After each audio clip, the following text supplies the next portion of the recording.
AIDS patient இருக்கிற அவர் வந்து உண்ணாவிரதம் இருந்து வந்திருக்காரு. அவர் எங்கே வைக்கணும்? நார்மலான வார்டில் வைக்கணும். எய்ட்ஸ் பேஷண்ட் இருக்கிற வார்டுக்குள்ளே கொண்டு போய் வைக்கிறாங்க. சுற்றி எய்ட்ஸ் பேஷண்ட்ஸு மிரட்டுறாங்க. அவங்க வந்து பல்லு பட்டுச்சுன்னா உனக்கு எய்ட்ஸ் வந்துடும் போயா அப்படின்னு. அந்த ரீதியில் வந்து இதை வந்து கொண்டு வருவாங்க. அப்படி தான் வந்து அவரை டார்ச்சர் பண்ண போகிறாங்க. ஒரு எந்த மாதிரியான செல்லுக்குள்ளே போடுவாங்கன்னா, நீங்கள் பார்த்துருக்கீங்களா இந்த சினிமாலெலாம் காமிப்பாங்களே, அந்த மாதிரியான ஒரு மட்டமான செல்லில் போட்டு அங்கெல்லாம் ஒரு கொடூரமான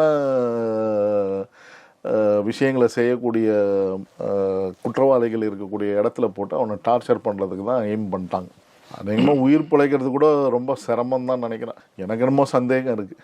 ஏன்னா ஆமாம், அந்த மாதிரி செல்லில் போட்டால் எப்படி சார் என்ன ஆகும்? நீங்கள் நினச்சி பாருங்களேன். நீங்களே உங்களுக்கு இமேஜின் பண்ணி பாருங்கள். ஒரு செல் அந்த மாதிரி செல்லில் பாருங்க, நீ என்ன ஃபேஸ் பண்ணுவீங்க? என்ன இருக்குது உங்கள்கிட்ட? எதுவுமே இல்லை. அவனை நீங்கள் அடிக்கணும்னு எதிர்த்து வரவனை அடிக்கணும்னு நினச்சிங்கன்னா கூட ஒன்றுமே கிடையாது. அங்கே யுவர் அண்டர் அரெஸ்ட்டு, உங்களை ஜெயிலுக்குள்ளே வச்சுருக்கான். நீங்கள் அங்கே போய் இது பண்ணிங்கன்னா இன்னும் வந்து உங்களை டார்ச்சர் பண்ண ஆரம்பிச்சிடும். அந்த மாதிரி இதெல்லாம் வந்து பார்த்திங்கன்னா அவர் வந்து எப்படியும் வந்து ஒரு ஏற்கனவே அந்த ஊடகத்தை முடக்கணும்னு நினச்சாங்க. அந்த அவங்க அசிஸ்டன்ட் ஒருத்தவங்க இருந்தாங்களா, அவங்களே அரெஸ்ட் பண்ணிட்டாங்கல்ல, அரெஸ்ட் பண்ணிட்டாங்களா மாலதி, அவங்களே அரெஸ்ட் பண்ணிட்டாங்க. அதான் இதெல்லாம் என்னென்னா அப்படியே டார்ச்சர் கொடுப்பாங்க. இந்த மாதிரியான ஒரு செல்லில் கொண்டு போய் போட்டாங்கனாலே முடிஞ்சுது அவர் கதை. போலீஸ் எதுவுமே பண்ண தேவையில்லை.